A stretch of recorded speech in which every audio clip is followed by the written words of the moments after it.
Welcome back to another episode of Boys and Balls Sports Podcast. Your host, Cam Pettit. As y'all can see, got a different little background, different setting. We're in my apartment. Brian is on vacation. We tried to record yesterday, and the audio got messed up, so I'm just going to run through it today. I'll tell you everything that he said, so it's basically like he's still with me, but there's nothing we can do about it. There was a little bit, it was ringing. It was too loud. The UFC episode, it has the ringing, but that one was like 15 minutes long, so we can put up with that. But for a whole hour and a half, we didn't want the ringing. But on the slate, we have our college recap, our college anticipation for Week 8, and then we have our Week 6 NFL recap done by me, and then our Week 7 pick'ems. So starting off, we're gonna hop into college. A lot of good games this week. I have my computer over here, so if I'm looking over, that's why. The first one off rip, we have Michigan, Penn State. Michigan ran the ball for 420 yards. You're going to win the game. In the big house, it's hard to play there. Penn State allowed 420 yards on the ground. You can't really expect to win doing that against Michigan. Oh, the bet me and Brian made, I went 3 for 4 because Michigan, TCU, and Tennessee won. The only one I lost was North Carolina State. So Brian sent me the $15. So shout out him. I bought Chipotle with it. Speaking of those teams, TCU beat Oklahoma State, and now TCU is a top 10 team in the country.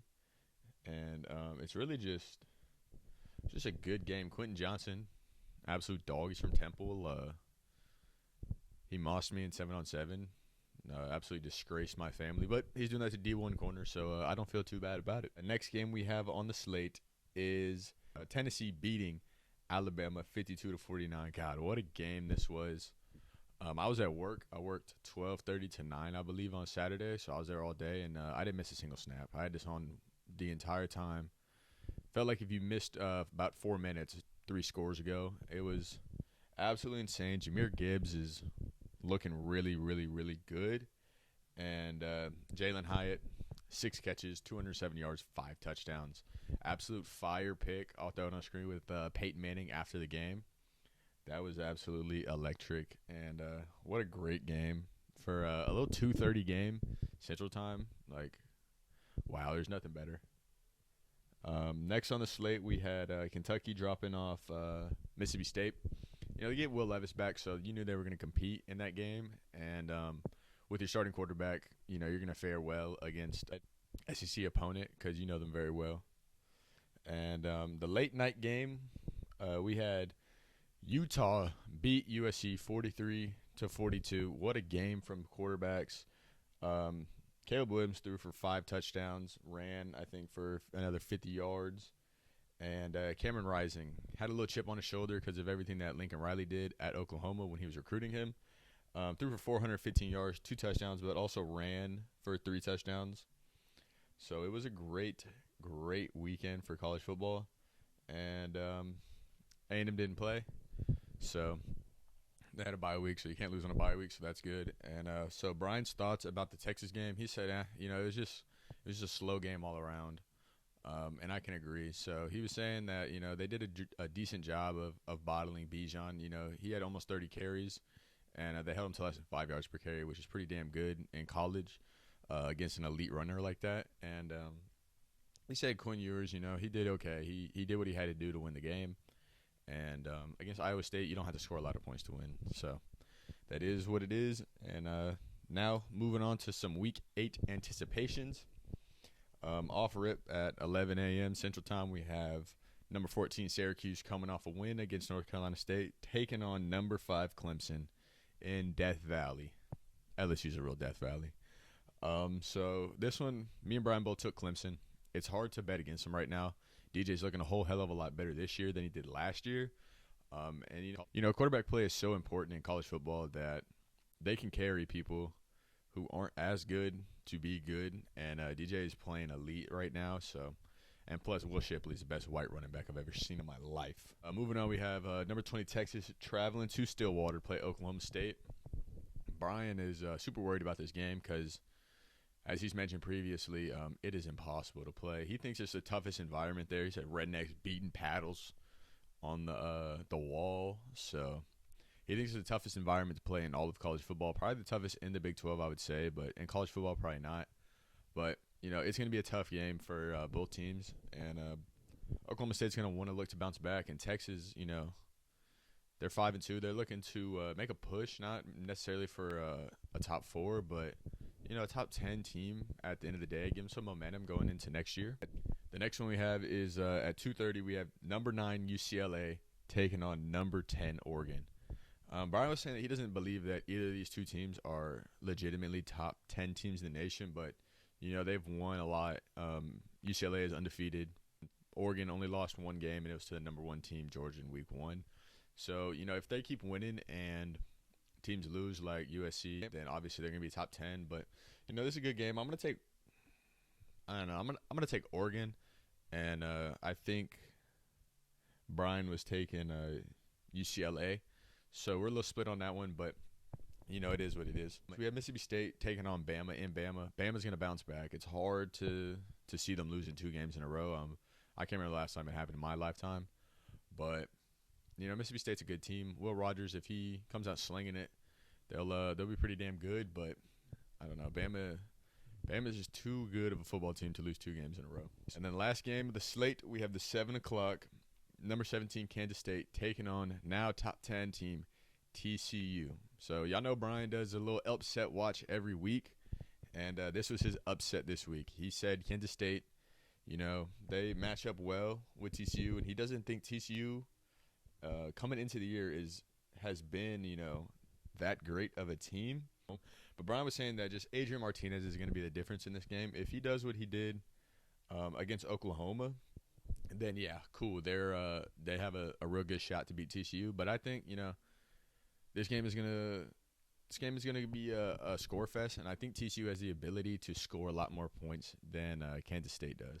That was our college football recap and anticipation. Sorry we're running through this. I already did this, and I'm trying to get it done today. That way we can get it posted before Thursday or Friday around that time. So sorry if it's a little fast, but best content for you. So we're gonna move into our Week 7 pick'ems. All right, Thursday night we got the Saints taking on the Cardinals.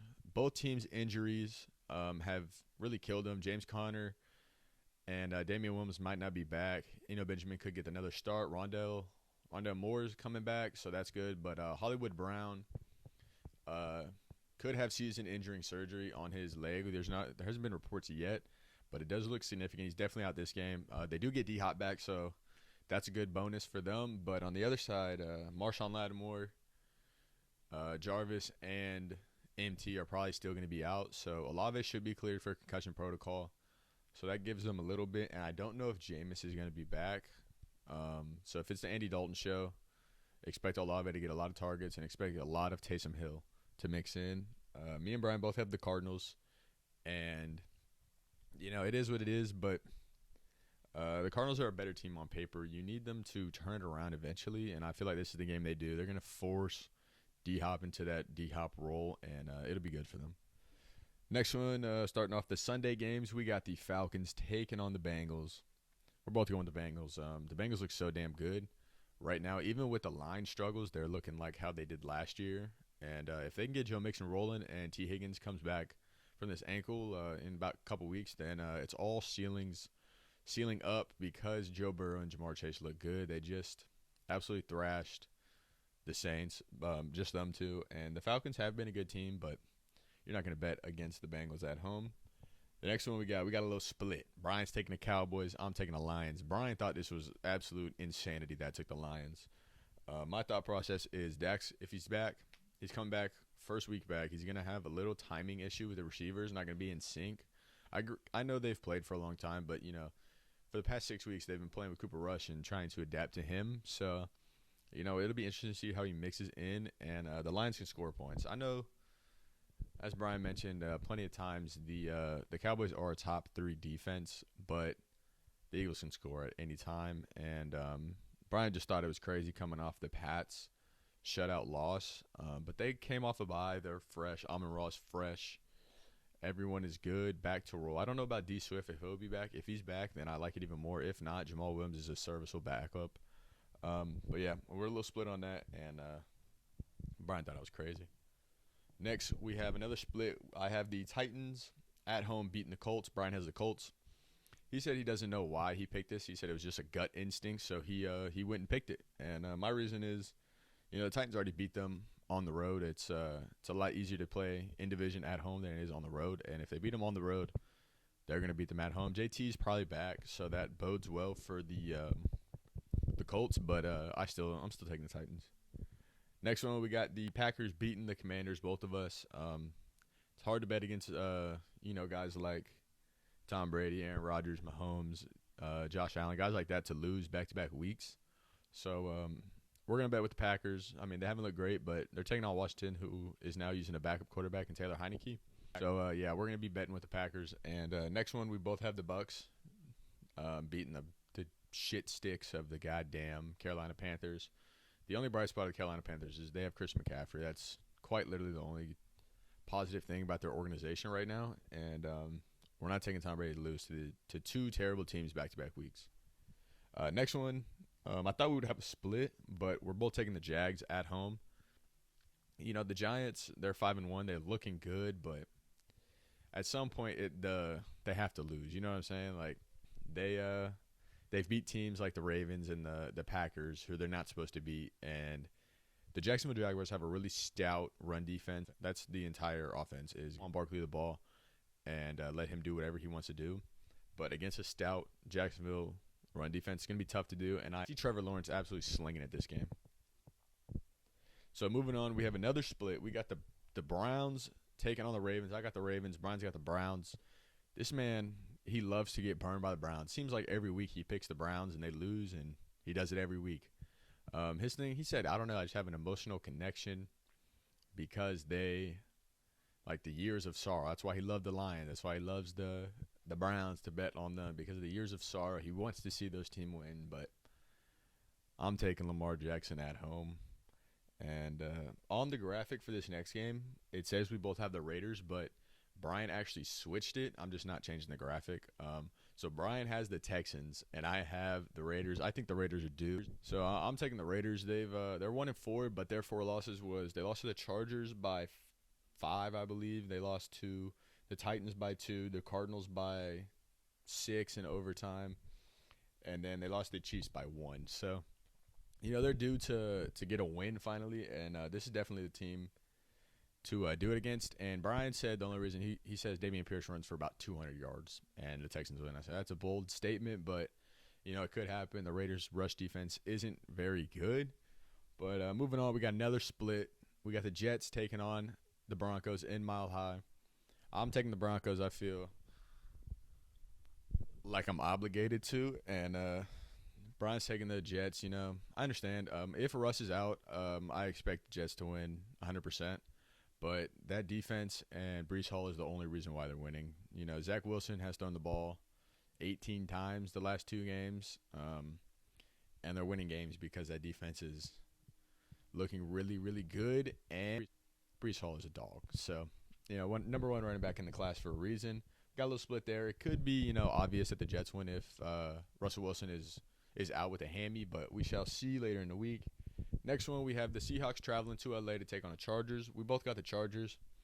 They're the better team, point blank period. If their defense can get on track, if J.C. Jackson can cover somebody, they are a Super Bowl contender. And, Justin Herbert hasn't looked great this year. He struggled, and it's been the Austin Eckler show. But I said it when me and Brian were on the phone. I see a big old bounce back. I'm talking 325-4 for Justin Herbert this week. And the last Sunday game we have, or Sunday day game, we have is the Kansas City Chiefs traveling to take on the San Francisco 49ers. The Niners have a good fan base, but the Chiefs are going to travel. And the Chiefs, like I said earlier, it's hard to bet against, Tom Brady, Aaron Rodgers, Patrick Mahomes, Josh Allen to lose 2 games in a row. And so with that being said, me and Brian are both taking the Chiefs on the road to beat the 49ers. Sunday Night Football, we have the Pittsburgh Steelers taking on the Miami Dolphins. Kenny Pickett left with a concussion, so if Mitch Trubisky starts, that's even better. But if Pickett's there, it would be growing pains with him, and Tua should be back for the Dolphins. So we're gonna take Tua and the Dolphins with Tyreek Hill on pace to beat Calvin Johnson's record, 17 games. But we're taking the Dolphins, both of us, on prime time to beat the Steelers. Monday night, we got the Chicago Bears traveling to take on the New England Patriots in Foxborough. We're not betting against goddamn Bill Belichick in Foxborough, against a one-dimensional-ish quarterback who can't really make passes. Bill Belichick is going to eat him alive. If Damian Harris is back, I think he gets mixed in a little bit. I think it's still Ramondre's season, and he has a big old game. And Bailey Zappi's look good if he has to play again. And if Mac Jones is in, that's even better. So, that's our Week 7 pick'ems, and we will get into our Week 6 recap. Brian, the only one Brian talked about was the Cowboys, so I'll basically reiterate what he said. He's in the Caribbean, he's in St. Lucius, and he goes to a bar to go watch the game, and he sits there, and fucking 2 Eagles fans roll up, sit right next to him, so it's 2 Eagles fan, him, and not a single other Cowboys fan in the entire resort. So he had to watch the entire game with them. He said, they were nice when they were winning, but as soon as the Cowboys started creeping back, they turned into real Philly fans. They're from Philly, so they're assholes. So they turned into Philly fans, and Brian was not having fun at that point. But he said, he's happy. With a backup quarterback, you're sitting 4-2, getting Dak back. That's really all they could ask for.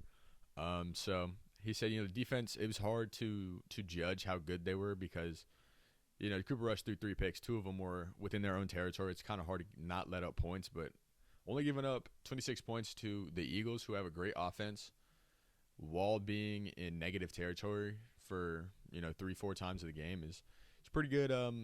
So he said he had no issues with the game, and he's just excited to see Dak come back, and hopefully that Kellen Moore keeps relatively the same philosophy of establish the run. Like obviously you can pass a little bit heavier. But you still want to establish a run, let Dak work off play action, things like that. So that was his takeaway from the game. And I already have the clip of the games that I recap, so I'll just roll that now. And I love y'all. Peace. So as I mentioned, this next clip was yesterday that I recorded after Brian hung up off the phone. So it is the Week 6 recaps of all NFL games. Hope y'all enjoy. I appreciate y'all sticking with us. Love y'all. Sorry about that, guys. There's a little technical difficulties. The camera ended up dying. Brian ended up leaving. He said he loved y'all. Shout out him for calling on vacation. Wanted to be part of the pod. But moving on, we're going to recap the rest of Week 6 NFL, and that'll basically wrap up this episode. So Thursday night, we had the Commanders beat the Bears 12-7. I mean, this is exactly what you expected from this damn teams. Just Fields had about 3 times to win the game within the 5-yard line. Couldn't do it. Carson Wentz broke something in his thumb or like a ligament, out 4 to 6 weeks. So Taylor Heineke will be in that. I mean, it might help some pass catchers like Terry McLaurin. But overall, that team's going to get worse, but they're not good. Moving on, we're going into the Sunday games. We have the Ravens losing to the Giants. I mean, what can you say? The Giants, Daniel Jones did what he had to do. Threw for 173 yards, 2 touchdowns. They leaned on Saquon. He had a touchdown. Wan'Dale Robinson caught his first touchdown, which was good to see coming back from injury. And outside of Mark Andrews, Lamar has no weapons. So it's kind of hard for him to do everything. But moving on, we have the Jags and the Colts. Colts won by 7. What a great game. Matt Ryan threw the ball about 60 times, threw for 3 touchdowns, 390 yards. Deion Jackson was a great fill-in. JT and Nyheim Hines was out. So he ended up running the ball, had 42 yards and a touchdown, but through the air he had 10 catches for 79 yards, which was good to see. Michael Pittman dominated 13 for 134. And Alex Pierce continues to have a good rookie season, caught the game-winning touchdown pass. And on Jacksonville's side, Travis Etienne is looking like Travis Etienne again from Clemson. He averaged 8.6 yards per carry. James Robinson's looking slow coming off the Achilles. He looked good. first 3 weeks, and now it's just back to what we expected. Trevor Lawrence only threw 2 incompletions, but they couldn't pull out the win, and it's tough to see. Moving on, we got the Patriots beating the Browns. The score is a lot higher than expected. Like the Patriots, they put up 38, but 14 of them were in the fourth quarter when the game was basically out of reach, and they scored 2 touchdowns late after like a muff punt and stuff like that. But Ramondre looked good. Bailey Zappi looked really fucking good. And Tyquan Thornton had a big bounce back. So coming off injury, coming off that collarbone, he's looking good. Nice little rookie. Good sleeper. Moving on, we got the Bengals beating the Saints in New Orleans, 30-26. Joey B and Jamar Chase bounce back, looking great. Great chemistry. But yeah, Joey B and Jamar Chase look good in the stadium that they won the Natty in. So Joey B coming out to Jamar Chase's game-worn jersey, you know, it is what it is. One of the biggest upsets, we have the Steelers knocking off the Bucks. Nobody saw this coming. Kenny Pickett didn't look great. Mr. Beast comes in, looks good. Chase Claypool absolutely balled. 7 for 96 and a touchdown, and had the game-winning catch to seal the game.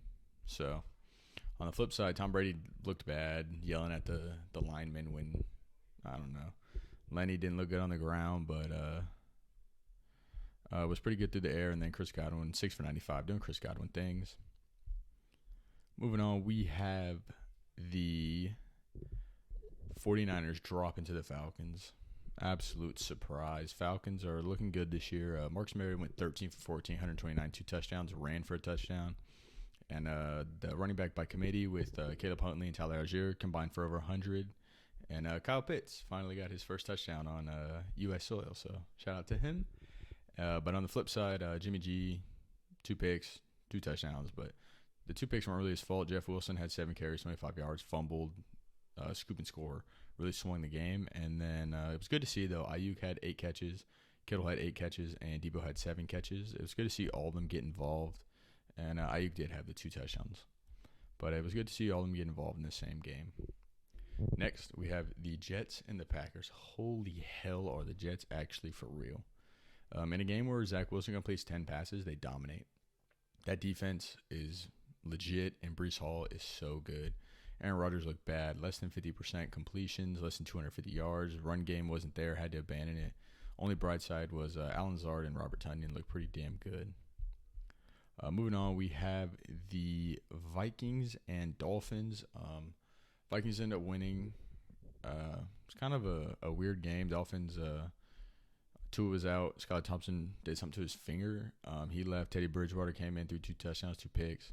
Only bright side, Tyreek Hill, 177 yards receiving. Absolutely insane. He's on pace to break Calvin Johnson's single-season record, but in 17 games, so a little asterisk on it. Kirk Cousins did Kirk Cousins things, threw for 175 yards, 2 touchdowns. Justin Jefferson had 6 for 107. Thielen did pretty good, 4 for 36 and a touchdown. Dalvin Cook, box line looks good, 13 for 77 and a touchdown, but he broke off a 53-yard touchdown to really boost that. So you take that away, and it wasn't very effective in the grand scheme of things. So moving on to the 3 o'clock window, we had the Rams beat the Panthers. Panthers' only bright side is Chris McCaffrey. He had 69 yards on the ground and 7 catches for 89 yards. That's the only bright spot in the entire game. As far as the Rams, it was good to see Allen Robinson get involved. He had 5 for 63 and a touchdown. Ben Skoranek had 5 for 40, also ran in a touchdown, I believe. Yep, had a 17-yard touchdown rush. And no Cam Akers for the foreseeable future. Might be involved in a trade. That'll be very interesting.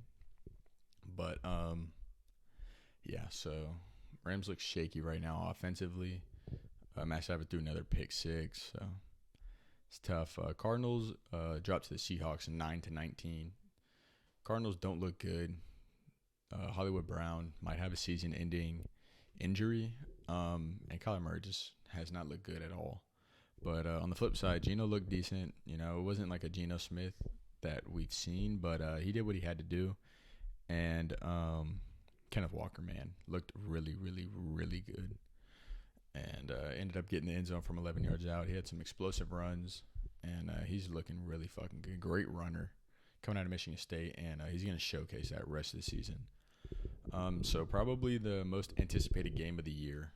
We had Bills-Chiefs, rematch of that electric AFC Championship game. And with the Bills topping out the Chiefs 24-20, with Patty throwing 2 picks, one of them on the first drive that they had, and then one on the last drive, a potential game winner. Josh Allen threw for 329 yards, 3 touchdowns. Did have a fumble on the little pitch that hit Isaiah McKenzie in the face. But Stephon Diggs, Gabe Davis did their thing. Both scored a touchdown. Gabe Davis winning on deep routes. Stephon Diggs being a dog. That's what they're going to do every game. Dawson Knox got in the end zone. Nice little game. And Devin Singletary looked pretty good. He had 85 yards on the ground and then also 22 yards through the air. And then on the flip side, Clyde wasn't really that effective. Isaiah Pacheco was okay. And then Juju looked good. He had the one long touchdown play. Went 5 for 113. Kelsey went 8 for 108. And for the most part, it was just a fun game to watch, you know. Like, I wasn't anticipating the massive scores that they had last time they played, but Tony Romo predicted the score. Shout out to him. But I was in that realm of a low-scoring game because the defenses were just going to play a bunch of too high and let them take everything underneath. So Sunday night we talked about the Cowboys and Eagles with Brian, and so we'll move on to the dreadful Monday night where my Denver Broncos lost to Los Angeles Chargers. Russell Wilson threw for 15 yards in the second half. $245 million for 15 yards in the second half. What the fuck? Latavius Murray came in, out-snapped Melvin Gordon. He had like 7 snaps, and then him and Mike Boone combined, they had 20 apiece. Greg Dulcich, first game back off IR, made Alberto a healthy scratch and looked pretty damn good. He had 2 for 44, which 2 for 44 and a touchdown. He had the first touchdown in the game, which was pretty good. PS2 looked good against Mike Williams. Damari Mathis, I hate you. 6 penalties. Bro couldn't cover. Bro couldn't tackle. Bro couldn't even keep his hands off receivers. Like, first star as a rookie, I get it, but damn, come on, bro. On the flip side, Justin Herbert didn't look too great. Threw the ball almost 60 times, only had 238 yards and threw a pick. Eckler had 10 catches, ran for 36 yards and a touchdown, so he had a pretty solid game. Josh Palmer looked pretty good. I think he had 9 for 57, which is pretty damn good. And Gerald Everett had a decent game as a tight end, 5 for 29. But, yep, those are the Week 6 NFL recaps. It's a lot of shocking games this week, but fun to watch. Can't wait for next week. Stay tuned for our fantasy episode and our basketball episode. It'll be in a different setting.